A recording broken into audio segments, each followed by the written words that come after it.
Bonjour, mes chers élèves. J'espère que tout va bien.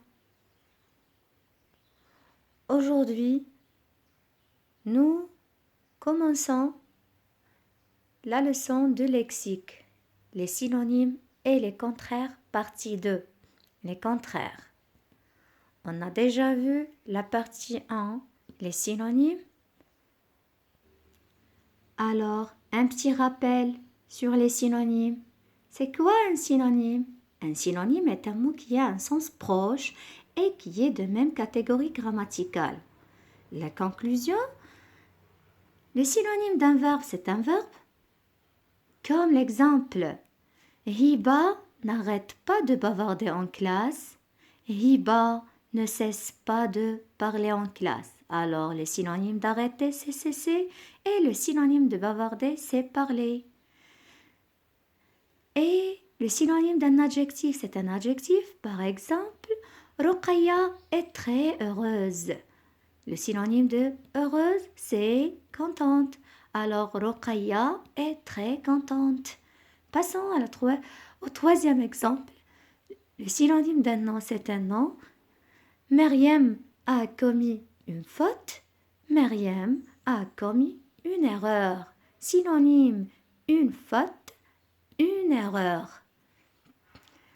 Alors, avant de passer au contraire, je te salue, Hiba, je te salue, Rokhaya, je te salue, Maryam. Maintenant, la deuxième partie, les contraires. C'est quoi un contraire? Un contraire, c'est un antonyme. Et c'est quoi un antonyme? Un antonyme est un mot qui a un sens opposé. C'est pas un sens proche comme le synonyme, c'est le contraire. Un antonyme au contraire est un mot qui a un sens opposé et qui est de même catégorie grammaticale. Alors, on va étudier le contraire d'un verbe. Est-ce que c'est un verbe? Le contraire d'un adjectif. Est-ce que c'est un adjectif? Et le contraire d'un nom. Est-ce que c'est un nom? Oui, les exemples. Je commence par Abrar aime les épinards, mais Malek n'aime pas les épinards. Alors, Abrar aime les épinards et Malek déteste les épinards. Donc, le verbe aimer a un contraire, détester. Ça veut dire n'aime pas. Passons maintenant. Deuxième exemple, cet endroit a des avantages. Alors, cet endroit a des inconvénients. Le nom avantage a un contraire, inconvénient. Donc, un avantage, inconvénient. Donc, le contraire d'un nom, c'est un nom. Passons maintenant au troisième exemple. Ce travail est pénible. Ce travail est pénible. Alors, le contraire de pénible, ce travail n'est pas pénible.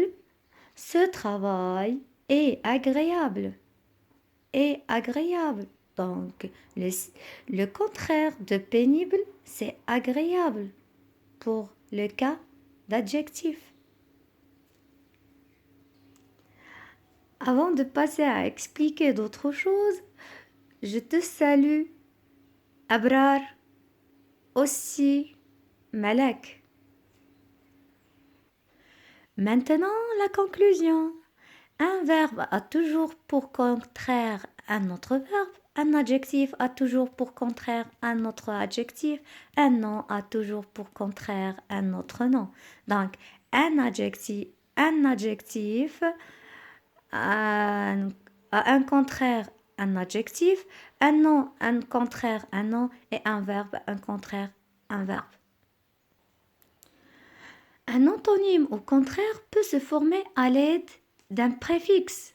Il y a des préfixes comme des avec DE accent aigu S, 10, DIS. Alors le contraire de monter, se démonter. Le contraire habillé, déshabiller, le contraire de paraître, disparaître. En ajoutant des, dis, sur, avant du verbe, ce sont des préfixes. Mais, mal, sur un adjectif, content, mécontent. Mécontent est le contraire de content. Et adroit, maladroit. Le contraire d'adroit, c'est maladroit. Maintenant, passons à préfixe un. In, im. Capable parce qu'il y a c. Le contraire, c'est incapable avec in. Possible parce qu'il y a p. Impossible. Nous savons, quand il y a un p, nous devons mettre la lettre M. Maintenant, passons à IR. Réel, parce qu'il y a un R, en ajoutant IR. Réel, irréel, légal, illégal. Il y a un autre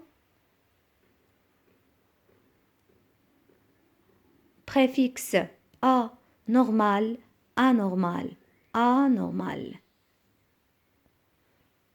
Certains mots supposons peuvent être antonymes. Par exemple, le soleil, le contraire la lune, le jour, le contraire la nuit, et blanc, le contraire noir.